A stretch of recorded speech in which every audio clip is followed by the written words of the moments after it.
জাতীয়তাবাদী মহিলা দল আয়োজিত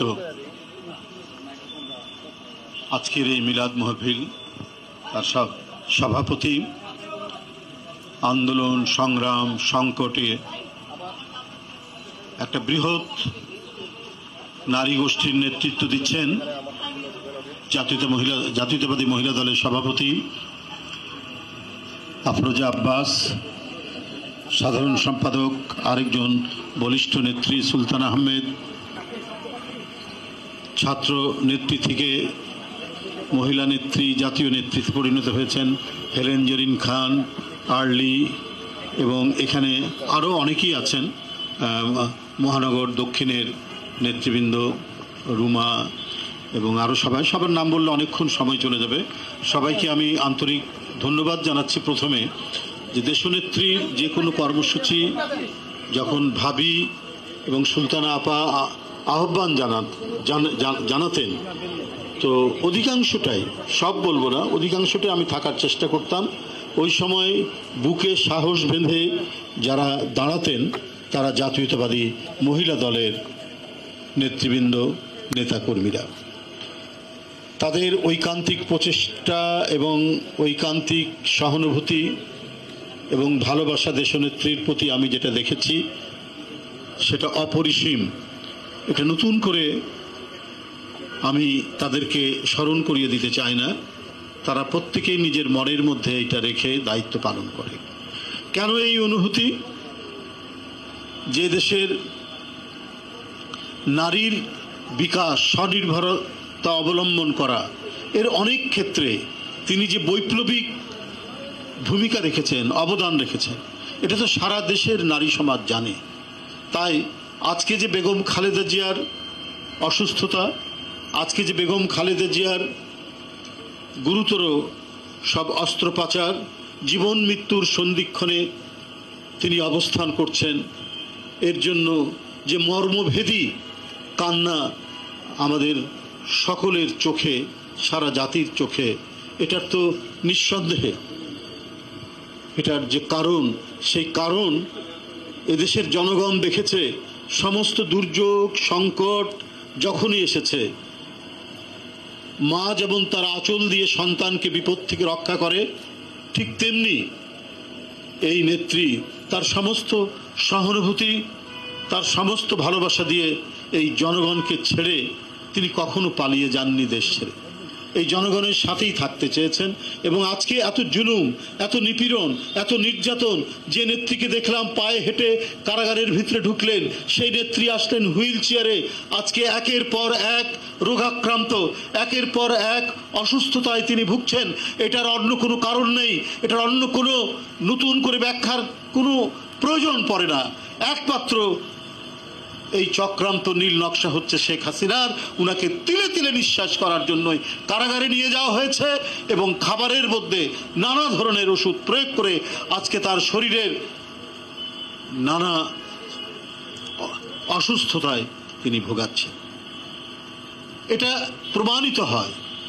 এটা প্রমাণিত হয় যে উনার অসুস্থতার গুরুত্ব যখন বলা হয় বিএনপির পক্ষ থেকে, তার চিকিৎসকরা, দেশনেত্রীর চিকিৎসকরা যখন বলেন, মানে 5 সেকেন্ডও দেরি হয় না, আইন মন্ত্রী চট করে বলেন না, বিদেশে যাওয়ার কোনো সুযোগ নেই।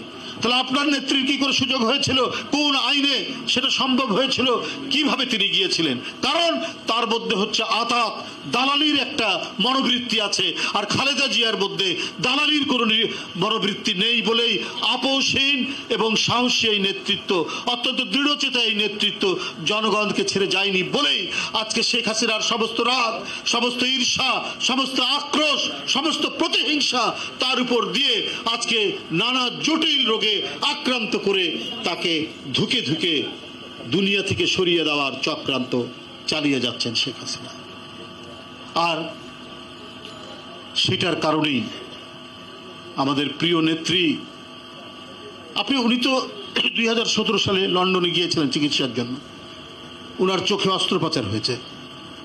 ওবায়দুল কাদের সেদিন বলেছে না বেগম খালেদা জিয়া ফিরবেন না? পলাতক তো আপনারা, ভীরু তো আপনার নেত্রী। 75-এর 15ই আগস্টের সেই মর্মান্তিক ঘটনার পরে কই উনি তো ছুটে আসেননি, তার পরিবারের উপর দিয়ে যে বিয়োগান্তক ঘটনা ঘটল, তাৎক্ষণিক না আসুক, 1 মাস পর 2 মাস পর কই উনি তো ফিরে আসেননি। তিনি সব দিক যখন নিশ্চিত হতে পেরেছে তখন তিনি ফিরে এসেছেন। সেটাও এসছেন বিএনপির আমলে, সেটাও এসেছিলেন শহীদ জিয়াউর রহমান সাহেবের আমলে। সকল নিরাপত্তা তিনি পেয়েছেন। বরং উনি আসার 13 দিন পর শহীদ জিয়াউর রহমান শহীদ হলেন।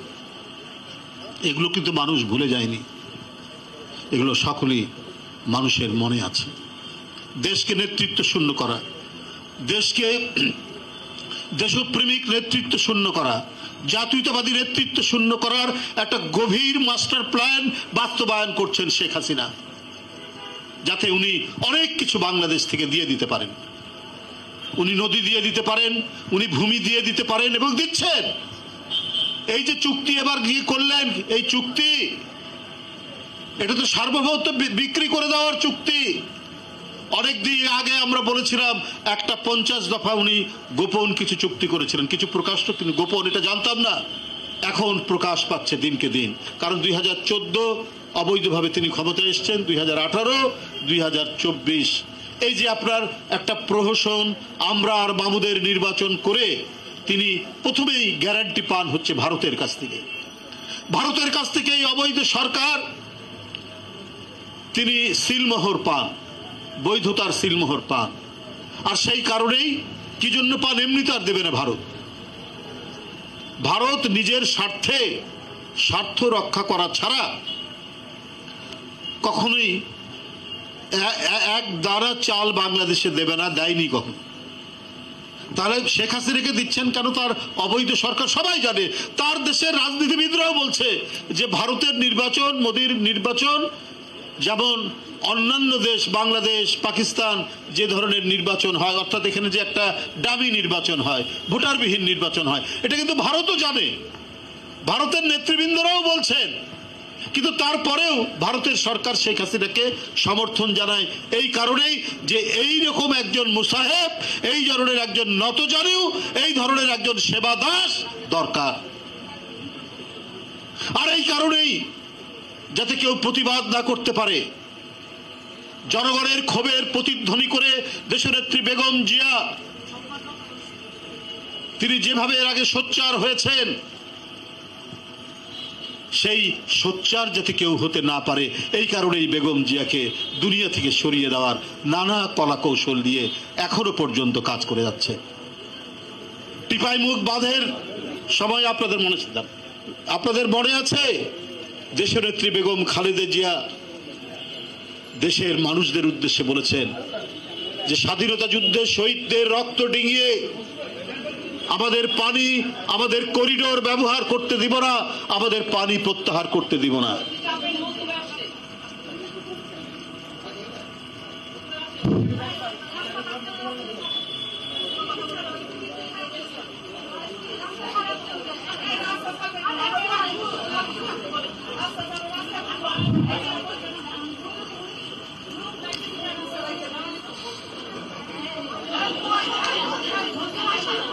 হ্যাঁ বসুক না, অসুবিধা নাই, এটা ভালো তো, জনগণের নেতা, জনগণ। তো কে বলেছিলেন এই কথা? দেশনেত্রী বেগম জিয়া।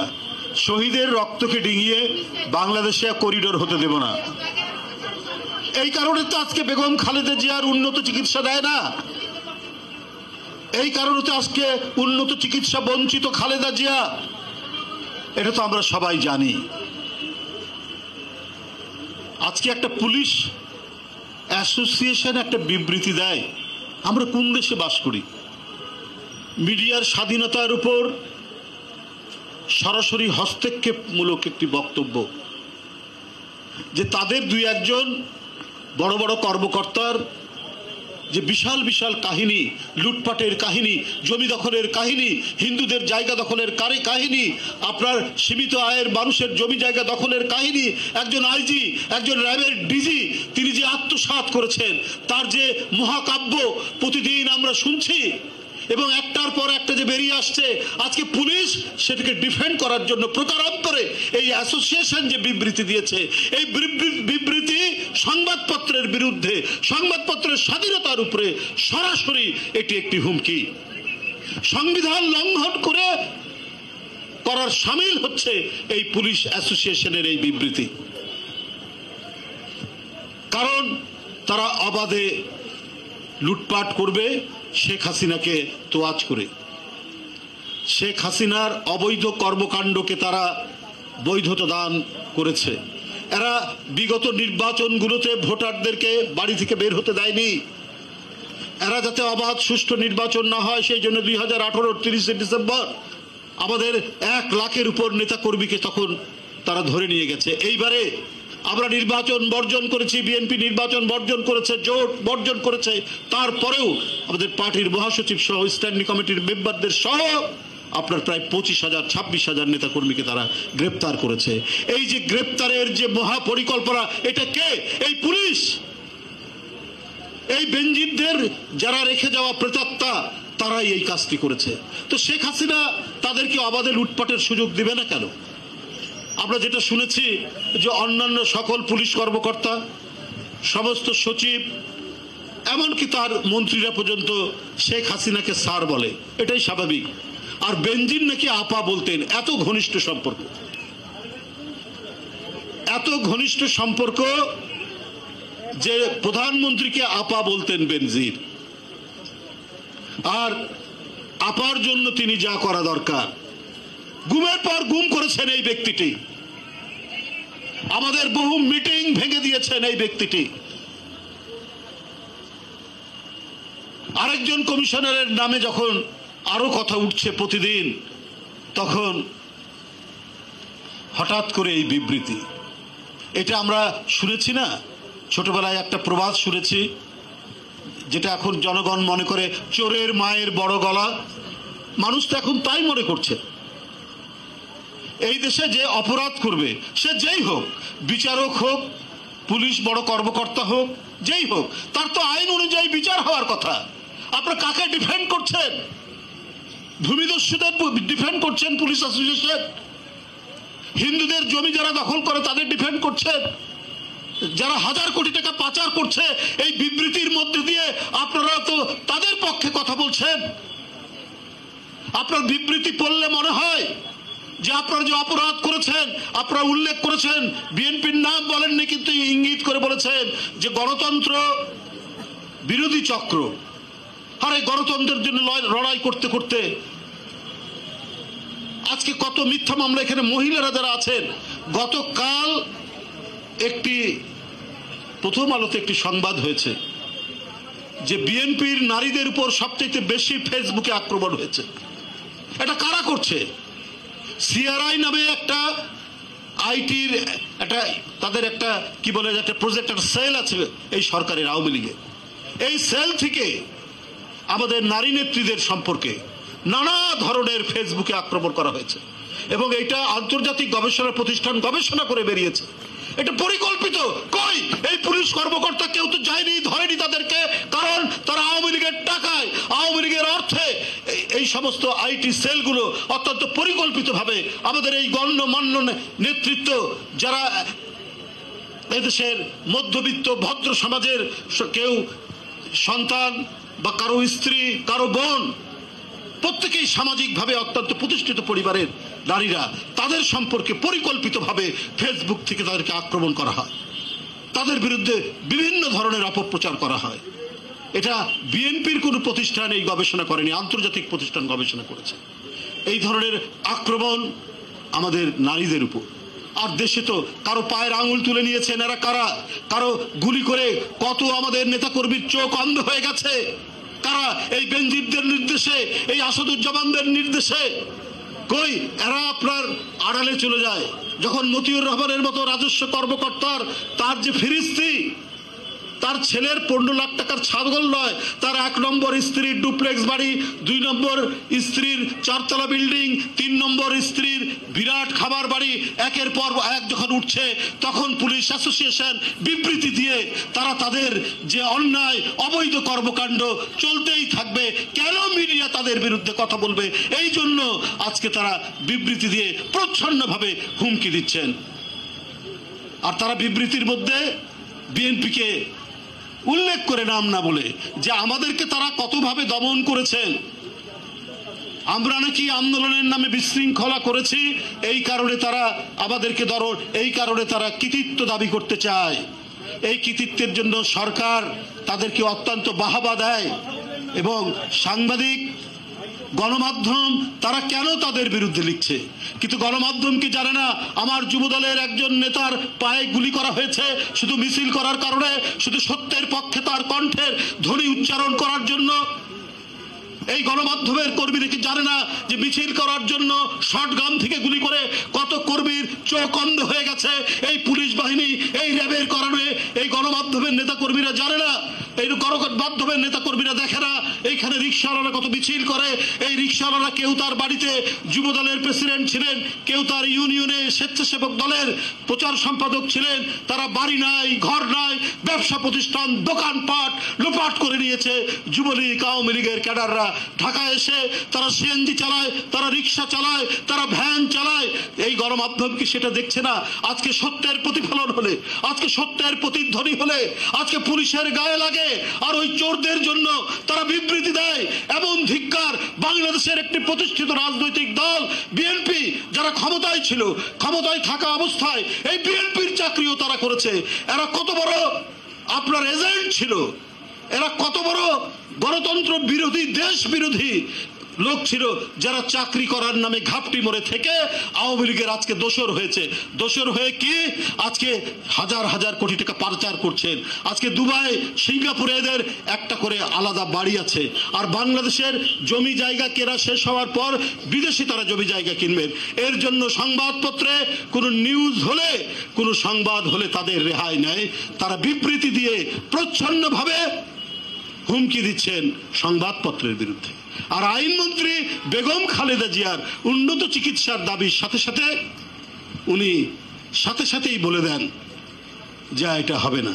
অনেকে বলেন মানসিকভাবে অসুস্থ নাকি এই আইনমন্ত্রী। এর মধ্যে কোনো করুণা, এর মধ্যে কোনো সহানুভূতি, এর মধ্যে কোনো মানবিকতা নেই। এই লোকটাই না আপনার 111-এর মঈনুদ্দিন ফখরুদ্দিনের সময় দুদকের প্রধান একজন কৌশলী ছিলেন, প্রধান কর্মকর্তা। তো এই লোকটিকে শেখ হাসিনা কেন আইনমন্ত্রী বানিয়েছে? এ তো আপনার বিরুদ্ধেও 15টি মামলা যে হয়েছিল সেই মামলাটি পরিচালনা করেছে। এটাই তো প্রমাণ হয় আপনাদের আন্তর্জাতিক প্রভুরা 111 ঘটিয়েছিলেন এবং ঘটিয়ে টার্গেট ছিল জাতীয়তাবাদী শক্তি, টার্গেট ছিল বেগম খালেদা জিয়া, টার্গেট ছিল দেশ নায়ক তারেক রহমান। এই কারণে আজকে তাদেরকে ধ্বংসের সমস্ত নির্লক্ষ্য হচ্ছে। আর ওই 111-এর দোসররা তারা আবারও ছাই থেকে, ভস্য থেকে তারা জন্ম লাভ করে শেখ হাসিনার কেউ আইনমন্ত্রী হয়েছেন, শেখ হাসিনার কেউ কর্মকর্তা হয়েছেন, কেউ মতিউর রহমান হয়েছেন, কেউ বেনজির হয়েছেন, কেউ আসাদুজ্জামান হয়েছেন, কেউ আরো নানা কিছু হয়ে আজকে শুধুমাত্র ক্ষমতা নয়, আজকে জমি জায়গা, টাকা পয়সা সব দিক থেকে তারা আজকে পরিপূর্ণ। হাতিশালে হাতি, ঘোড়াশালে ঘোড়ায় এদের কোনো অভাব নেই। যখন যেটা মনে করছেন তারা সেইটি করছে।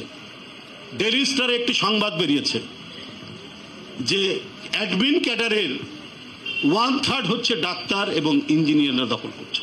কেন আজকে অ্যাডমিন ক্যাডার, পুলিশ ক্যাডারে ডাক্তাররা এবং ইঞ্জিনিয়াররা আসছেন? তারা তো এমনিতে অত্যন্ত মেধাবী, তারা তাদের নিজস্ব যে ইঞ্জিনিয়ারিং যে ডিপার্টমেন্ট, সেই ডিপার্টমেন্টেই তাদের করার কথা, তাদের মেধা তো ওইখানে যাবে।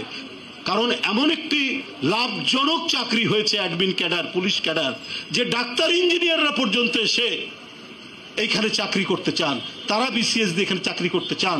কারণ এখানে মানুষ সেবার চাইতে যে উদ্দেশ্যটা হচ্ছে, একজন এসপির যদি 60 কোটি টাকা হতে পারে, একজনের ডিআইজির যদি 100 কোটি টাকা হতে পারে, একজন কি বলে মতিউর রহমানের মতো রাজস্ব ইয়ের জন্য তার গ্রামের বাড়িতে বিশাল ডুপ্লেক্স, শহরের বাড়িতে 4 তলা বিল্ডিং, তার ছেলে কোরবানি দিতে পারে 15 লাখ টাকার ছাগল, তাহলে এই জব, এই চাকরিটাই তো অত্যন্ত লাভজনক চাকরি।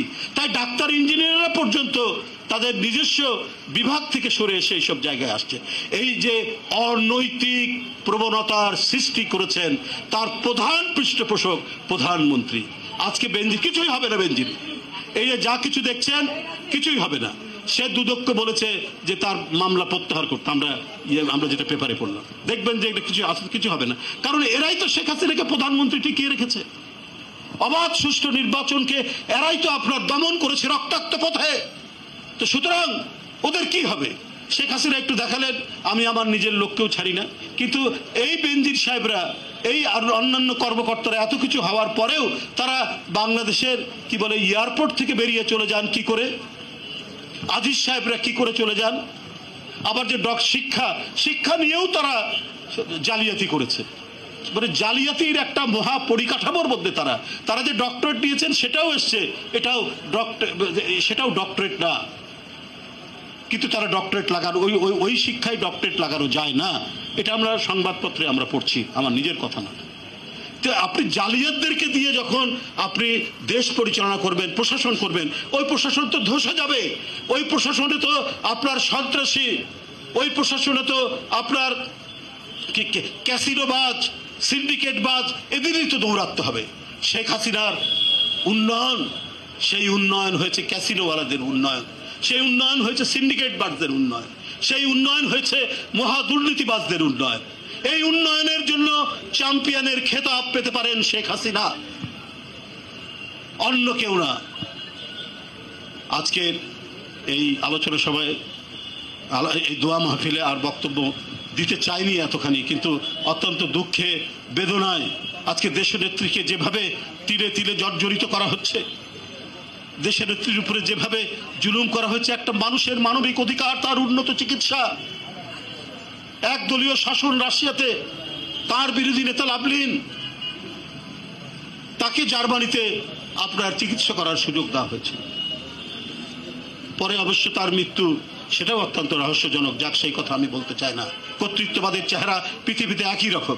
ওরা যতই বোরখা পরে থাকুক নানা ধরনের, কিন্তু ওদের বোরখার নিচের চেহারা একই। এরা নিজের জনগণকে দমন করার জন্য সমস্ত রাষ্ট্রশক্তিকে ব্যবহার করে। পৃথিবীর এক না একরা যা করেছে শেখ হাসিনা তার চাইতে কয়েক গুণ বেশি করছে। এর বিরুদ্ধে লড়াই করতে হবে। আর এই লড়াইয়ের পূর্বভাগে, এই লড়াইয়ের অগ্রবাহিনী হবে আমাদের দেশের নারীরা।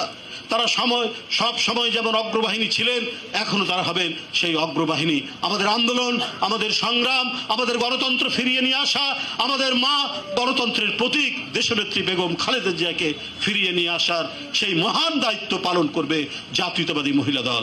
আমি দেশনেত্রীর সুস্থতা কামনা করে আমার বক্তব্য শেষ করছি। খোদা হাফেজ। বাংলাদেশ জিন্দাবাদ।